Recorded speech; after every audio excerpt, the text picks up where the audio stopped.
Avant de plonger dans l'histoire intense d'aujourd'hui, un petit rappel. Plus de 90% de nos spectateurs regardent nos vidéos sans être abonnés.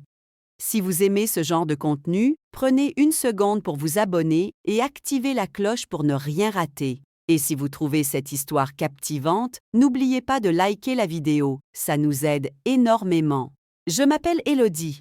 J'ai 40 ans, 2 enfants magnifiques et je croyais jusqu'à récemment que j'étais mariée à un homme bon. Je croyais que notre vie tranquille dans notre maison en périphérie de Bordeaux représentait la stabilité, l'amour et la confiance. Mais comme souvent dans les histoires qu'on entend chez les autres, la trahison ne prévient pas. Elle s'insinue lentement, silencieusement, jusqu'à ce qu'elle vous frappe en pleine poitrine, vous coupant le souffle. Je suis mariée à Thomas depuis 17 ans. Il était mon premier amour, mon partenaire de toujours et celui avec qui je pensais finir mes jours. Nous nous étions rencontrés à l'université et malgré quelques hauts et bas au début, notre relation s'était rapidement stabilisée. Nous avions tout construit ensemble, nos carrières, notre maison, nos enfants. Je m'étais toujours consacrée à lui et à notre famille. J'avais mis mes ambitions personnelles entre parenthèses pendant des années. Pour Coco et l'accompagner dans son ascension professionnelle. Il était directeur commercial dans une grande entreprise de télécommunications, toujours occupé, souvent en déplacement, mais je lui faisais confiance. Aveuglément. Pendant longtemps, j'ai cru que mon rôle de mère, d'épouse et de gestionnaire du foyer était suffisant. Je croyais qu'en étant loyale, attentionnée et patiente, j'étais une bonne épouse. Je ne m'étais jamais posé trop de questions. Je ne fouillais pas son téléphone, je ne lui posais jamais de questions dérangeantes quand il rentrait tard. Il me disait que les réunions avaient traîné ou qu'il avait dû dîner avec des clients importants. Je souriais, je l'embrassais, je lui servais à manger réchauffé, et chaque soir, je m'endormais en croyant que tout allait bien. Mais tout a changé il y a 6 mois. Ce jour-là, Thomas avait laissé son ordinateur portable à la maison. C'était inhabituel. Il ne le quittait jamais. Et pourtant, ce matin-là, en partant précipitamment pour l'aéroport, il l'avait oublié sur le bureau. Il m'avait envoyé un message paniqué en me demandant de le lui envoyer par coursier à l'hôtel. J'ai accepté sans poser de questions. Mais en l'ouvrant pour vérifier que tout était en ordre, j'ai vu apparaître une notification en bas de l'écran, un message WhatsApp d'une certaine J. Je n'aurais pas dû cliquer. Mais une intuition viscérale m'a poussé à le faire. Ce n'était pas de la jalousie, c'était quelque chose de plus profond. Une peur sourde. Et quand j'ai lu les quelques mots affichés, « Merci pour hier soir. Je sens encore tes mains sur moi. » Mon cœur s'est arrêté. J'ai cliqué sur la conversation. Il y en avait des dizaines. Des messages explicites, des photos, des promesses. Elle s'appelait Justine. Elle travaillait dans la même entreprise que lui.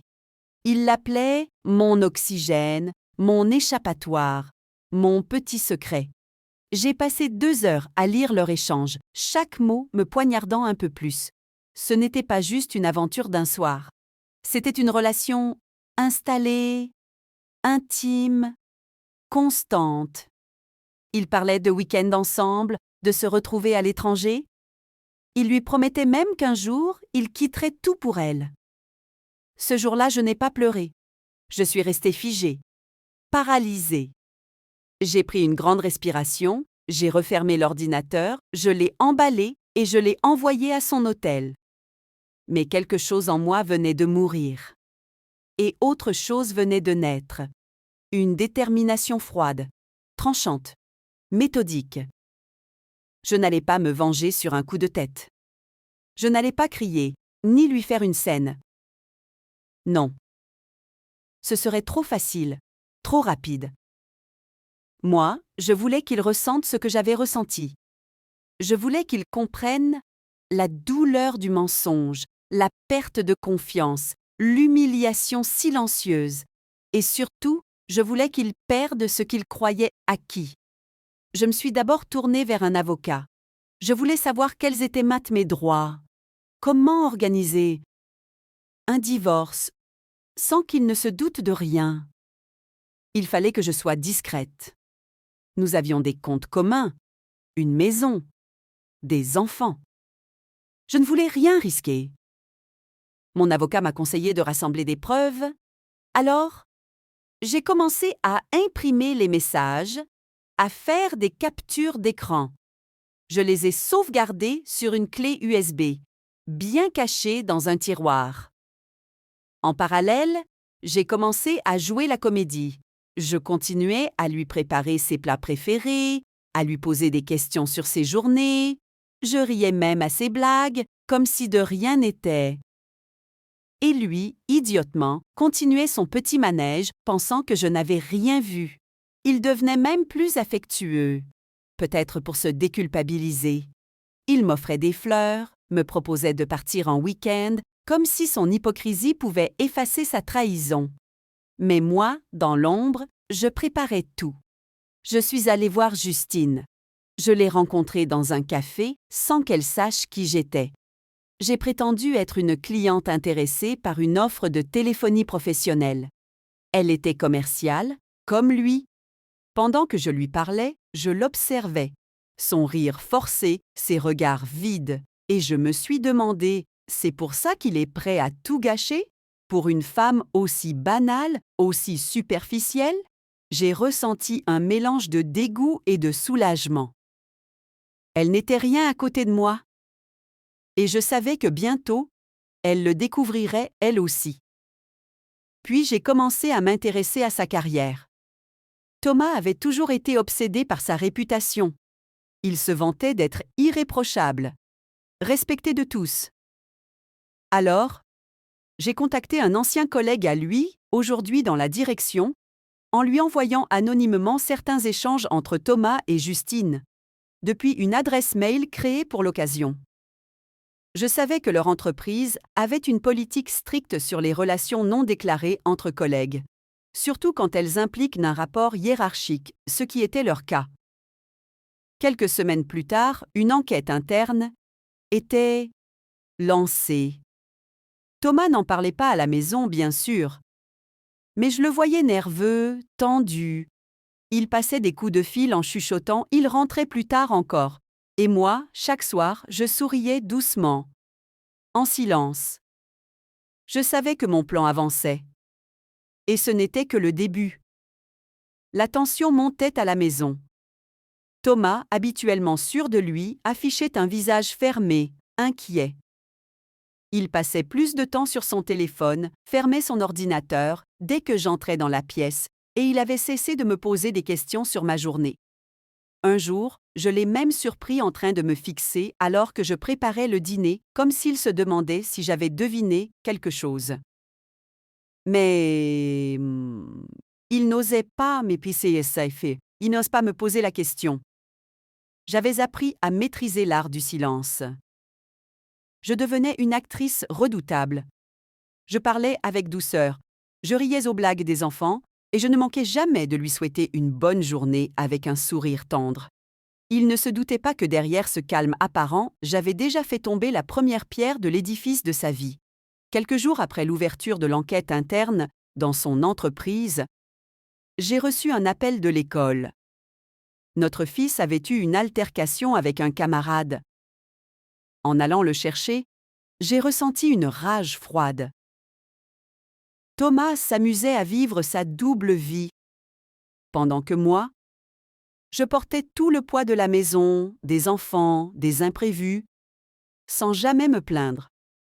Et le plus ironique, il me remerciait encore parfois de tenir le fort pendant qu'il était submergé de travail. Le soir, il s'est excusé de ne pas avoir pu venir à l'école. Je l'ai regardé droit dans les yeux et j'ai dit « Je comprends, tu fais ce que tu peux ». Il a souri, soulagé. Il n'a pas compris que cette phrase n'était pas de la compassion, mais une gifle déguisée. Je savais que l'entreprise ne lui pardonnerait pas cette relation. Quelques semaines plus tard, la sanction est tombée. Mise à pied conservatoire en attente d'une décision définitive. Il est rentré ce soir-là blême, tremblant presque. Il a prétendu que c'était une réorganisation temporaire. Je n'ai rien dit. Je me suis contentée de lui demander s'il voulait du thé. Mais le vrai choc était encore à venir pour lui. J'avais contacté une détective, privée, discrète et efficace. Je ne voulais pas seulement des preuves pour l'entreprise, je voulais des documents légaux irréfutables pour le divorce. Car oui, pendant tout ce temps, j'avais travaillé avec mon avocat pour préparer la séparation. Je m'étais organisée pour que la maison me revienne. J'avais déplacé certains fonds de manière parfaitement légale grâce à des conseils avisés. J'avais même préparé un plan pour que les enfants restent avec moi sans conflit inutile. Et surtout, j'avais tout fait pour qu'ils ne le voient pas venir. Un jour, alors qu'il était parti faire un jogging, probablement pour se vider l'esprit, j'ai pris les documents que le détective m'avait remis. Des photos de lui entrant dans un hôtel avec Justine, des vidéos où il s'embrassait dans sa voiture. J'ai tout déposé dans une grande enveloppe. J'y ai ajouté une lettre. Pas une lettre de colère. Non. Une lettre froide. Factuelle. J'y décrivais ce que je savais, ce que j'avais vu, ce que j'avais planifié. Et je lui annonçais calmement que le divorce était en route, que j'avais les preuves, les avocats, le dossier complet. Je lui laissais le choix. Coopérer et préserver un minimum de dignité ou tenter de résister et tout perdre. Je suis allée poser l'enveloppe sur son bureau, dans le salon, à côté de son téléphone. Puis je suis sortie promener, le chien avec les enfants. Quand je suis revenue, il m'attendait dans la cuisine. Assis, le visage pâle comme la craie. Il tenait encore la lettre dans ses mains tremblantes. Il a voulu parler. Il a dit qu'il était désolé, qu'il ne savait pas pourquoi il avait fait ça, qu'il m'aimait toujours. Je l'ai laissé parler pendant 5 minutes, puis je lui ai dit, calmement, « Je sais, mais je ne t'aime plus, Thomas, et c'est fini. » Il n'a pas pleuré. Il était trop fier pour ça, mais je l'ai vu s'effondrer intérieurement. Il a voulu me prendre la main. Je me suis levée et j'ai quitté la pièce sans me retourner. À partir de ce jour, tout s'est enchaîné. L'entreprise l'a licencié. Justine, de son côté, a été réprimandée, mais elle a gardé son poste. Ce détail l'a rendu fou. Il disait que c'était injuste, qu'elle devait tomber aussi. Mais moi, je m'en fichais. Il avait fait son choix. Il avait parié sur une double vie et il avait tout perdu. Même elle. Car oui, Justine ne voulait plus de lui. Une fois le scandale révélé, elle avait pris ses distances. Elle ne voulait pas d'un homme ruiné, sans emploi, pris dans un divorce compliqué. Elle l'a laissé tomber comme une vieille chaussette. Je l'ai appris par une amie commune qui travaille dans la même boîte. Elle m'a même dit que Justine sortait désormais avec un autre collègue, plus jeune. Pendant ce temps, moi, je reconstruisais ma vie. J'ai repris mes études à distance, quelque chose que j'avais toujours voulu faire. Je suis retournée à la peinture, ma passion oubliée. Les enfants allaient bien. Ils savaient que papa et maman allaient se séparer, mais qu'on les aimait toujours. Je les avais préparés, doucement, sans leur dire toute la vérité. Et Thomas? Il vivait dans un petit appartement loué, seul. Il m'envoyait parfois des messages. Il disait qu'il regrettait, qu'il voulait une deuxième chance. Mais je ne répondais jamais. Le silence était devenu mon arme la plus puissante. Car il n'y a rien de plus douloureux pour un homme comme lui que d'être ignoré par celle qu'il croyait acquise. Et pourtant, je n'en avais pas encore fini avec lui. Le divorce s'est déroulé avec une précision chirurgicale. Il avait tenté au début de négocier, de minimiser, de jouer la carte de l'époux trahi par ses émotions. Mais les preuves que j'avais accumulées rendaient toute contestation inutile. Mon avocat était implacable. Et surtout, j'étais préparée. J'avais prévu chaque mouvement, chaque document, chaque option. Il n'avait plus aucune prise. La maison m'a été attribuée. J'ai obtenu la garde principale des enfants. Il devait verser une pension raisonnable, malgré son licenciement, car j'avais pu prouver qu'il avait caché des économies non déclarées, notamment sur un compte secondaire dont j'avais retrouvé les traces. C'était mon dernier coup. L'assurance qu'il sortirait de tout cela plus démuni que jamais. Mais ma revanche ne s'arrêtait pas à ce qu'il perdait matériellement. Ce que je voulais, c'était briser le masque. Faire en sorte que celui qui avait joué la comédie de l'homme parfait soit enfin vu pour ce qu'il était réellement. L'ami, le père de famille, le manager respecté.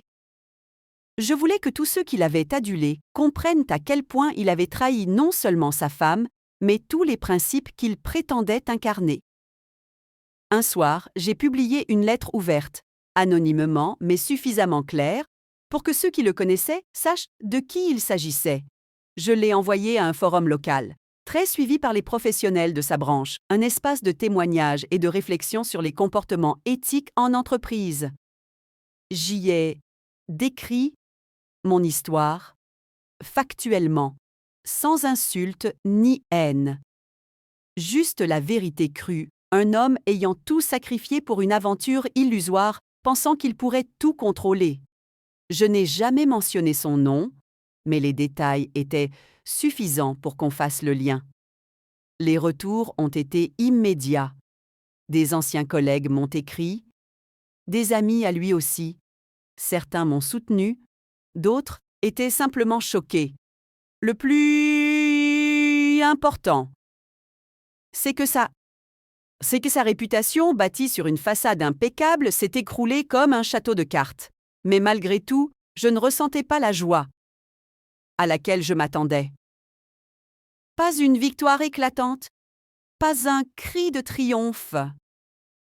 Ce que j'ai ressenti, c'était la paix, le silence, la liberté. Je n'étais plus cette femme effacée qui vivait dans l'ombre de son mari. J'étais redevenue Élodie. Une femme forte, lucide, capable de se relever après avoir été trahie. Je ne cherchais plus à me venger. J'avais terminé. Il n'y avait plus rien à détruire chez lui. Il s'était déjà détruit tout seul. Et dans cette nouvelle vie, j'ai appris à m'aimer de nouveau. J'ai rencontré de nouvelles personnes. Je me suis fait des amis avec qui je pouvais rire sans parler de mon passé. J'ai emmené mes enfants en vacances, seule, pour la première fois. C'était étrange, au début. Mais c'était beau aussi. C'était vrai. Un jour, alors que je faisais des courses, je suis tombée sur lui. Thomas. Il avait l'air fatigué, plus vieux, comme vidé. Il a voulu me parler, me dire qu'il avait changé, qu'il avait compris. Je l'ai écouté poliment. Il m'a dit qu'il voulait qu'on reparte de zéro, qu'on fasse comme si rien ne s'était passé. Alors j'ai souri. Et je lui ai dit « Mais, justement, tout s'est passé. Et moi, je ne fais plus, et semblant. » Il m'a regardé, un peu perdu, puis j'ai tourné les talons et je suis repartie. Ce jour-là, j'ai compris que ma revanche la plus profonde, ce n'était pas de lui prendre ce qu'il avait, ni de le faire tomber. C'était de continuer ma vie, sans lui. De ne plus lui accorder de place. Même dans mes souvenirs. Je n'avais plus besoin de me venger. J'avais gagné. Et lui, il vivrait chaque jour avec ce vide qu'il avait lui-même creusé. Quant à moi, je regardais vers l'avenir.